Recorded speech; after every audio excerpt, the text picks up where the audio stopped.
नमस्कार। कार्यक्रम में उपस्थित मंत्रिपरिषद के मेरे साथी स्वास्थ्य मंत्री मनसुख मांडविया जी, मंत्रिमंडल के मेरे अन्य सभी सहयोगी, वरिष्ठ अधिकारीगण, देश भर से जुड़े सरकारी और प्राइवेट अस्पतालों के चिकित्सक, हेल्थ मैनेजमेंट से जुड़े लोग, कार्यक्रम में उपस्थित अन्य सभी महानुभाव और मेरे प्यारे भाई और बहनों,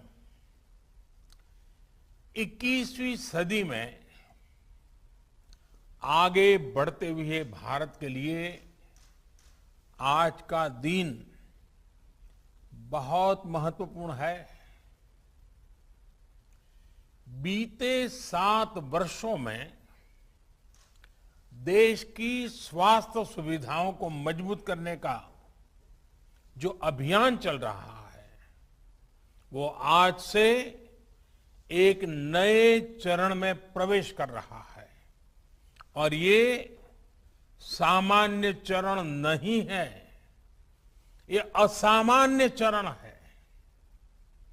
आज एक ऐसे मिशन की शुरुआत हो रही है जिसमें भारत की स्वास्थ्य सुविधाओं में क्रांतिकारी परिवर्तन लाने की बहुत बड़ी ताकत है।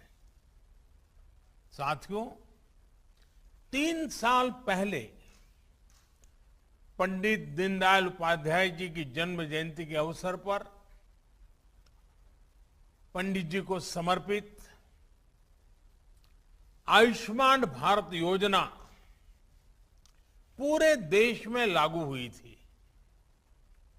मुझे खुशी है कि आज से आयुष्मान भारत डिजिटल मिशन भी पूरे देश में शुरू किया जा रहा है। ये मिशन देश के गरीब और मध्यम वर्ग के इलाज में होने वाली जो दिक्कतें हैं, उन दिक्कतों को दूर करने में बहुत बड़ी भूमिका निभाएगा। टेक्नोलॉजी के माध्यम से मरीजों को पूरे देश के हजारों अस्पतालों से कनेक्ट करने का जो काम आयुष्मान भारत ने किया है, आज उसे भी विस्तार मिल रहा है, एक मजबूत टेक्नोलॉजी प्लेटफॉर्म मिल रहा है। साथियों, आज भारत में जिस तरह टेक्नोलॉजी को गुड गवर्नेंस के लिए, गवर्नेंस सुधारने का एक आधार बनाया जा रहा है, वो अपने आप में जन सामान्य को एम्पावर कर रहा है। यह अभूतपूर्व है। डिजिटल इंडिया अभियान ने भारत के सामान्य मानवी को डिजिटल टेक्नोलॉजी से कनेक्ट करके देश की ताकत अनेक गुना बढ़ा दी है। अब हम भलीभांति जानते हैं, हमारा देश गर्व के साथ कह सकता है 130 करोड़ आधार नंबर, 118 करोड़ मोबाइल सब्सक्राइबर्स, लगभग 80 करोड़ इंटरनेट यूजर, करीब 43 करोड़ 43 करोड़ जनधन बैंक खाते, इतना बड़ा कनेक्टेड इंफ्रास्ट्रक्चर दुनिया में कहीं नहीं है। ये डिजिटल इंफ्रास्ट्रक्चर राशन से लेकर प्रशासन तक हर एक को तेज और पारदर्शी तरीके से सामान्य भारतीय तक पहुंचा रहा है। यूपीआई के माध्यम से कभी भी कहीं भी डिजिटल लेन देन में आज भारत दुनिया में अपनी पहचान बना रहा है। अभी देश में जो ई रूपी वाउचर शुरू किया गया है, वो भी एक शानदार पहल है। साथियों, भारत के डिजिटल समाधानों ने कोरोना से लड़ाई में भी हर भारतीय को बहुत मदद की है, एक नई ताकत दी है। अब जैसे आरोग्य सेतु ऐप से कोरोना संक्रमण के फैलते हुए रोकने में एक सजगता लाना, जागृति लाना, पूरी परिस्थितियों को पहचानना, अपने आसपास के परिसर को जानना, इसमें आरोग्य सेतु ऐप ने बहुत बड़ी मदद की है। उसी प्रकार से सबको वैक्सीन, मुफ्त वैक्सीन, इस अभियान के तहत भारत आज करीब करीब 90 करोड़ वैक्सीन डोज लगा पाया है और उसका रिकॉर्ड उपलब्ध हुआ है, सर्टिफिकेट उपलब्ध हुआ है। तो इसमें कोविन का बहुत बड़ा रोल है। रजिस्ट्रेशन से लेकर सर्टिफिकेशन तक का इतना बड़ा डिजिटल प्लेटफॉर्म दुनिया के बड़े बड़े देशों के पास नहीं है। साथियों, कोरोना काल में टेली मेडिसिन का भी अभूतपूर्व विस्तार हुआ है। ई संजीवनी के माध्यम से अब तक लगभग 1.25 करोड़ रिमोट कंसल्टेशन पूरे हो चुके हैं। ये सुविधा हर रोज देश के दूर सुदूर में रहने वाले हजारों देशवासियों को घर बैठे ही शहरों के बड़े अस्पतालों के बड़े बड़े डॉक्टरों से कनेक्ट कर रही है। जाने माने डॉक्टरों की सेवा आसान हो सकी है। मैं आज इस अवसर पर देश के सभी डॉक्टरों, नर्सेस और मेडिकल स्टाफ का हृदय से बहुत आभार व्यक्त करना चाहता हूं। चाहे वैक्सीनेशन हो, कोरोना के मरीजों का इलाज हो, उनके प्रयास कोरोना से मुकाबले में देश को बड़ी राहत दे पाए हैं, बहुत बड़ी मदद कर पाए हैं। साथियों, आयुष्मान भारत पीएम जय ने गरीब के जीवन की बहुत बड़ी चिंता दूर की है। अभी तक 2 करोड़ से अधिक देशवासियों ने इस योजना के तहत मुफ्त इलाज की सुविधा का लाभ उठाया है और इसमें भी आधी लाभार्थी हमारी माताएं हैं, हमारी बहनें हैं, हमारी बेटियां हैं। ये अपने आप में सुकून देने वाली बात है, मन को संतोष देने वाली बात है। हम सब जानते हैं हमारे परिवारों की स्थिति। सस्ते इलाज के अभाव में सबसे अधिक तकलीफ देश की माताएं बहनें ही उठाती हैं। घर की चिंता, घर के खर्चों की चिंता, घर के दूसरे लोगों की चिंता में हमारी माताएं बहनें अपने ऊपर होने वाले इलाज के खर्च को हमेशा टालती रहती है, लगातार टालने की कोशिश करती है। वो ऐसा ही कहते हैं, नहीं हाँ अब ठीक हो जाएगा, नहीं नहीं अब ये तो एक दिन का मामला है, नहीं नहीं, ऐसे ही एक पुड़िया ले लेंगे तो ठीक हो जाएगा। क्योंकि मां का मन है ना, वे दुख झेल लेती है, लेकिन परिवार पर कोई आर्थिक बोझ आने नहीं देती है।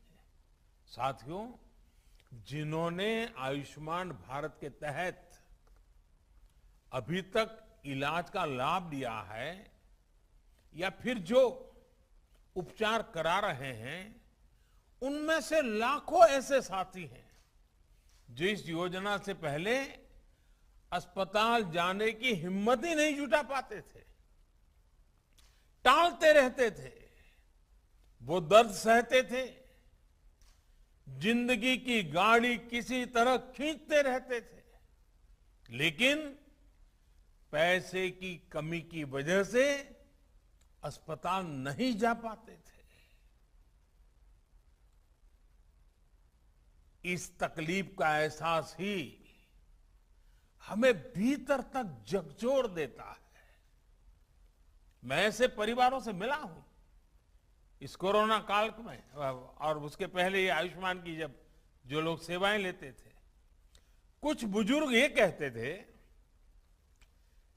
कि मैं इसलिए उपचार नहीं कराता था क्योंकि मैं अपने संतानों पर कोई कर्ज छोड़ करके जाना नहीं चाहता था। कुछ सहन कर लेंगे, हो सकता है जल्दी जाना पड़े, ईश्वर बुला ले तो चले जाएंगे, लेकिन बच्चों पर, संतानों पर कोई आर्थिक कर्ज छोड़ करके नहीं जाना है, इसलिए उपचार नहीं कराते थे। और यहां इस कार्यक्रम में उपस्थित हमसे ज्यादातर ने अपने परिवार में, अपने आसपास ऐसे अनेकों लोगों को देखा होगा।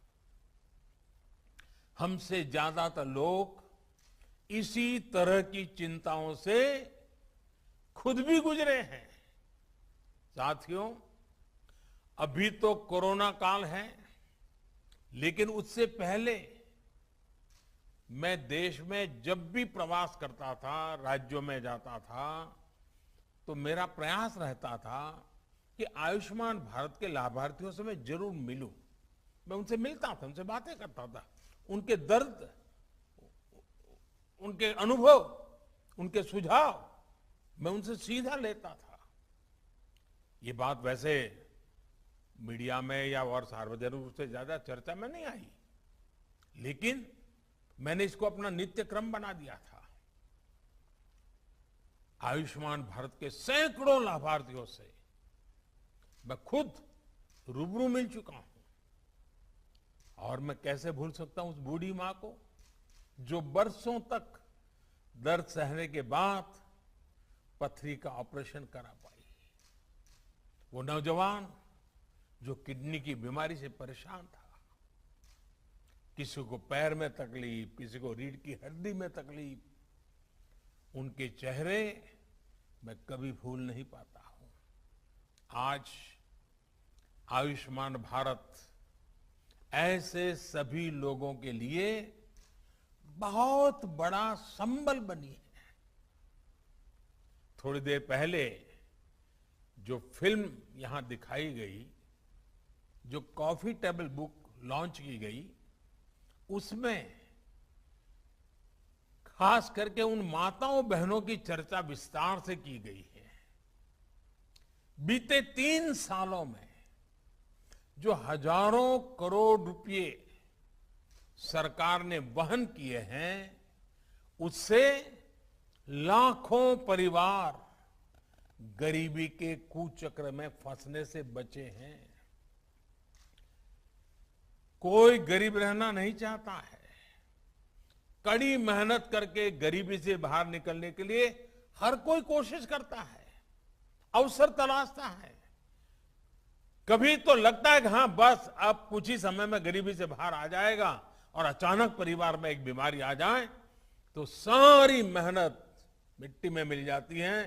फिर वो 5-10 साल पीछे उस गरीबी के चक्कर में फंस जाता है। बीमारी पूरे परिवार को गरीबी के कुचक्र से बाहर नहीं आने देती है, और इसलिए आयुष्मान भारत सहित हेल्थ केयर से जुड़े जो भी समाधान सरकार सामने ला रही है, वो देश के वर्तमान और भविष्य में एक बहुत बड़ा निवेश है। भाइयों और बहनों, आयुष्मान भारत डिजिटल मिशन अस्पतालों में प्रक्रियाओं को सरल बनाने के साथ ही ईज ऑफ लिविंग भी बढ़ाएगा। वर्तमान में अस्पतालों में टेक्नोलॉजी का जो इस्तेमाल होता है, वो फिलहाल सिर्फ एक ही अस्पताल तक या एक ही ग्रुप तक सीमित रहता है। नए अस्पताल या नए शहर में जब मरीज जाता है तो उसको फिर से उसी प्रक्रिया से गुजरना पड़ता है। डिजिटल हेल्थ रिकॉर्ड्स के अभाव में उसको सालों साल से चली आ रही फाइलें लेकर चलना पड़ता है। इमरजेंसी की स्थिति में तो ये भी संभव नहीं होता है। इससे मरीज और डॉक्टर दोनों का बहुत सा समय भी बर्बाद होता है, परेशानी भी ज्यादा होती है और इलाज का खर्च भी बहुत अधिक बढ़ जाता है। हम अक्सर देखते हैं कि बहुत से लोगों के पास अस्पताल जाते समय उनका मेडिकल रिकॉर्ड ही नहीं होता। ऐसे में जो डॉक्टरी जो परामर्श होता है, जांच होती है, वो उसको बिल्कुल जीरो से शुरू करनी पड़ती है, नए सिरे से शुरू करनी पड़ती है। मेडिकल हिस्ट्री का रिकॉर्ड न होने से समय भी ज्यादा लगता है, खर्च भी बढ़ता है और कभी कभी तो उपचार कॉन्ट्राडिक्टरी भी हो जाता है। और हमारे गांव देहात में रहने वाले भाई बहन तो इस वजह से बहुत परेशानी उठाते हैं। इतना ही नहीं, डॉक्टरों की कभी अखबार में एडवर्टाइजमेंट तो होती नहीं है। कानों कान बात पहुंचती कि भाई फलाने डॉक्टर अच्छे हैं, मैं गया था तो अच्छा हुआ। अब इसके कारण डॉक्टरों की जानकारी हर किसी के पास पहुंचेगी भी, हाँ कौन ऐसे बड़े बड़े डॉक्टर हैं, कौन इस विषय के जानकार है, किसके पास पहुंचना चाहिए, नजदीक में कौन है, जल्दी कहां पहुंच सकते हैं, सारी सुविधाएं। और आप जानते हैं, और मैं और एक बात कहना चाहूंगा, इन सभी नागरिकों को इस तरह की परेशानी से मुक्ति दिलाने में आयुष्मान भारत डिजिटल मिशन बड़ी भूमिका निभाएगा। साथियों, आयुष्मान भारत डिजिटल मिशन अब पूरे देश के अस्पतालों के डिजिटल हेल्थ सॉल्यूशंस को एक दूसरे से कनेक्ट करेगा। इसके तहत देशवासियों को अब एक डिजिटल हेल्थ आईडी मिलेगी।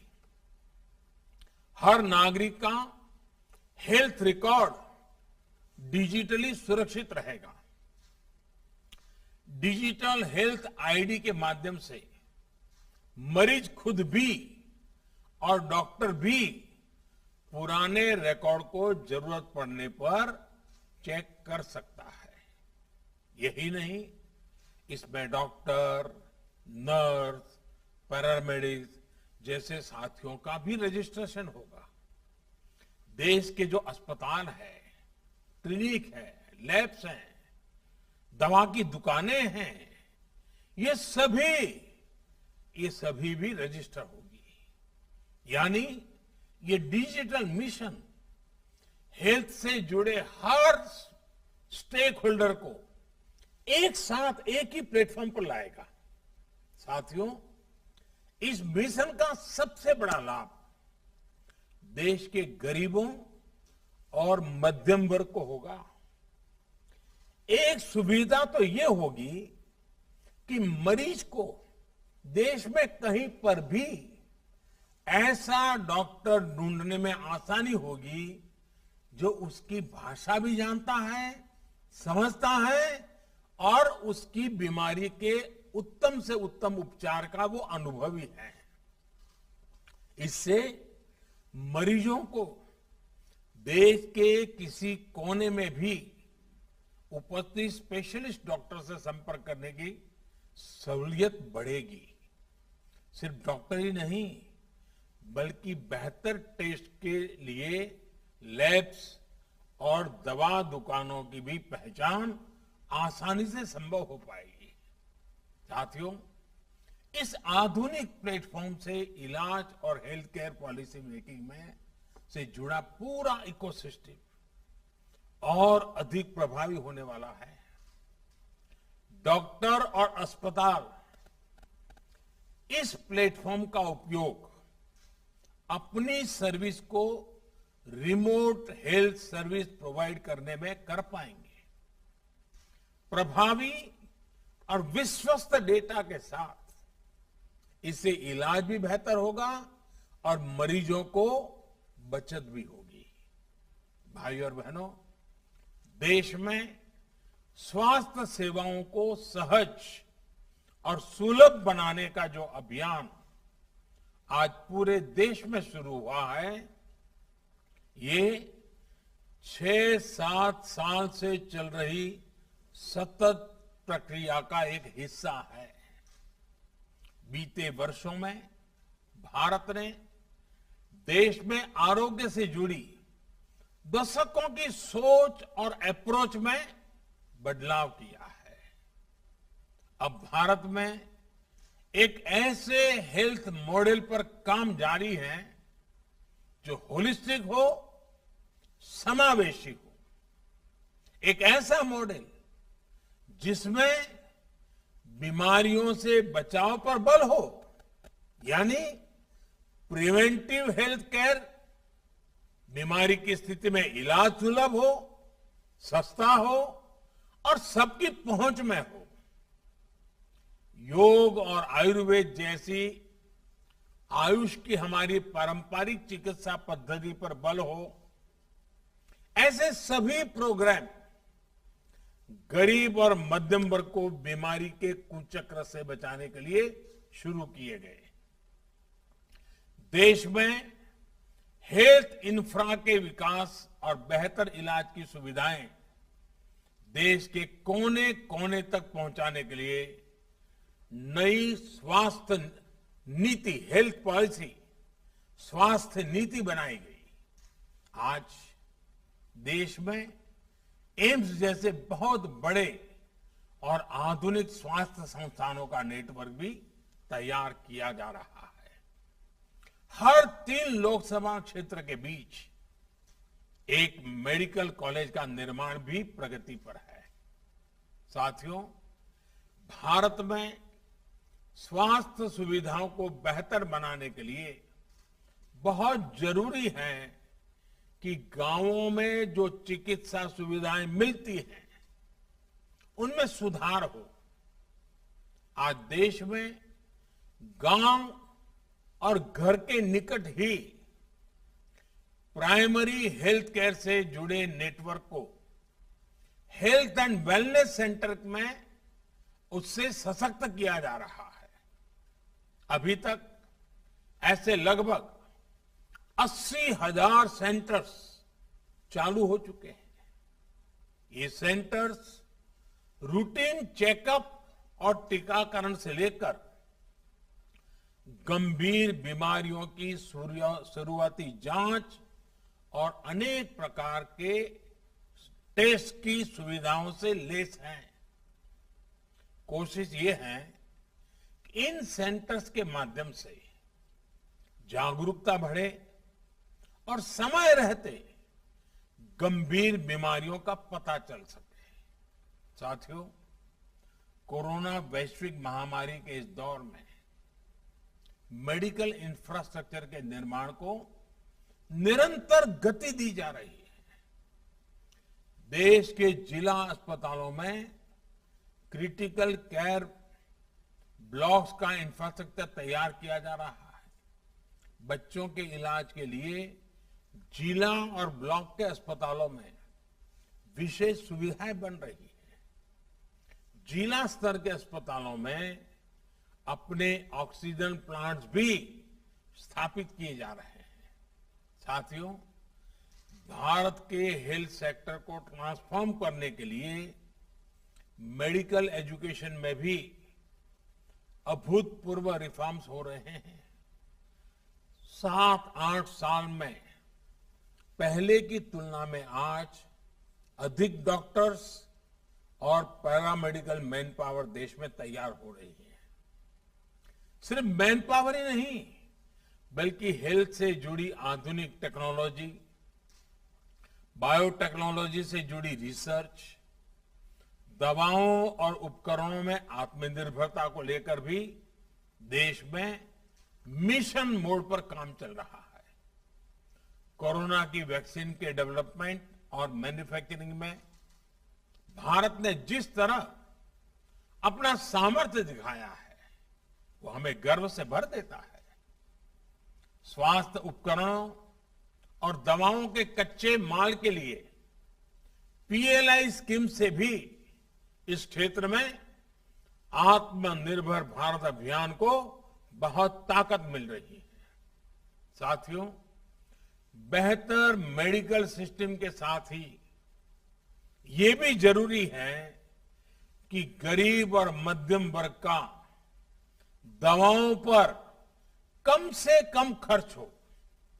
इसलिए केंद्र सरकार ने जरूरी दवाओं, सर्जरी के सामान, डायलिसिस जैसी अनेक सेवाओं और सामान को सस्ता रखा है।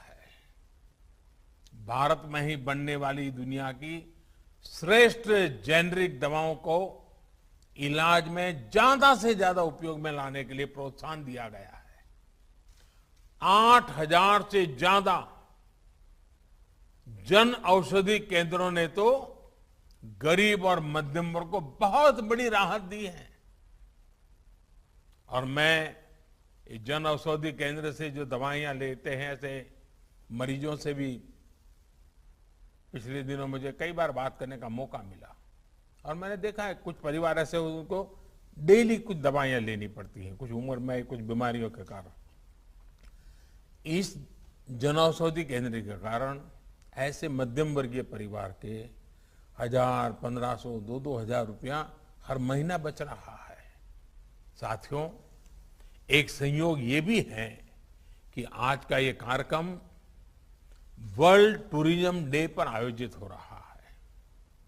कुछ लोग सोच सकते हैं कि हेल्थ केयर के प्रोग्राम का टूरिज्म से क्या लेना देना, लेकिन हेल्थ का टूरिज्म के साथ एक बड़ा मजबूत रिश्ता है, क्योंकि जब हमारा हेल्थ इंफ्रास्ट्रक्चर इंटीग्रेटेड होता है, मजबूत होता है, तो उसका एक सकारात्मक प्रभाव टूरिज्म सेक्टर पर भी पड़ता है। क्या कोई टूरिस्ट ऐसी जगह जाना चाहेगा जहां किसी इमरजेंसी में इलाज की बेहतर सुविधा ही न हो? और कोरोना के बाद से तो अब ये और भी महत्वपूर्ण हो गया है। जहां वैक्सीनेशन जितना ज्यादा होगा, टूरिस्ट वहां जाने में उतना ही सेफ महसूस करेंगे। और आपने देखा होगा, हिमाचल हो, उत्तराखंड हो, सिक्किम हो, गोवा हो, ये जो हमारे टूरिस्ट डेस्टिनेशन वाले राज्य हैं, वहां बहुत तेजी से, अंडमान निकोबार हो, बहुत तेजी से वैक्सीनेशन को बल दिया गया है, क्योंकि टूरिस्टों के लिए मन में एक विश्वास पैदा हो। आने वाले वर्षों में ये बात निश्चित है कि सारे फैक्टर और भी मजबूत होंगे। जिन जिन जगहों पर हेल्थ इंफ्रा बेहतर होगा, वहां टूरिज्म की संभावनाएं और ज्यादा बेहतर होगी। यानी हॉस्पिटल और हॉस्पिटैलिटी और एक दूसरे के साथ मिलकर चलेंगे। साथियों, आज दुनिया का भरोसा भारत के डॉक्टर्स और हेल्थ सिस्टम पर लगातार बढ़ रहा है। विश्व में हमारे देश के डॉक्टरों ने बहुत इज्जत कमाई है, भारत का नाम ऊंचा किया है। दुनिया के बड़े बड़े लोगों के साथ आप पूछोगे तो कहेंगे हाँ, मेरा एक डॉक्टर तो हिंदुस्तानी है। यानी भारत के डॉक्टरों की नामना है। भारत के इंफ्रास्ट्रक्चर अगर मिल जाए तो दुनिया से हेल्थ के लिए भारत आने वालों की संख्या बढ़नी ही बढ़नी है। इंफ्रास्ट्रक्चर की कई मर्यादाओं के बीच भी लोग भारत में ट्रीटमेंट कराने के लिए आते हैं और उसकी कई कभी तो बड़ी इमोशनल कथाएं हमें सुनने को मिलती। छोटे छोटे बच्चे हमारे अड़ोस पड़ोस के देशों से भी जब यहां आते हैं, स्वस्थ होकर के जाते हैं, पूरा परिवार खुश, उस देश में भी खुशियां फैल जाती है।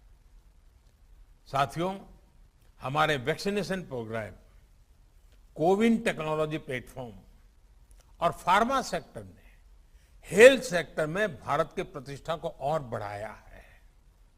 जब आयुष्मान भारत डिजिटल मिशन द्वारा टेक्नोलॉजी की नई व्यवस्थाएं विकसित होगी तो दुनिया के किसी भी देश के मरीज को भारत के डॉक्टरों से कंसल्ट करने, इलाज करने, अपनी रिपोर्ट उन्हें भेजकर परामर्श लेने में बहुत आसानी हो जाएगी। निश्चित तौर पर इसका प्रभाव हेल्थ टूरिज्म पर भी पड़ेगा।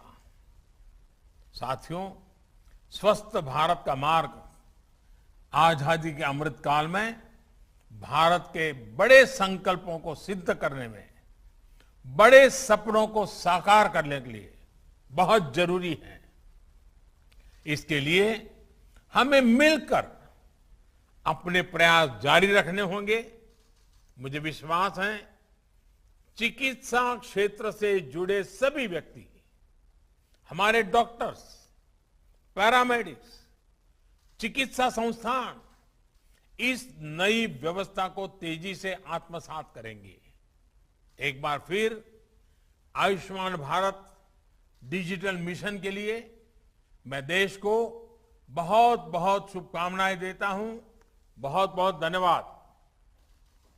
बहुत बहुत साधुवाद। हार्दिक आभार माननीय प्रधानमंत्री जी। और हम माननीय मंत्रीगण और देश भर से हमारे साथ जुड़े सभी गणमान्य अतिथिगण का भी धन्यवाद करते हैं। नमस्कार।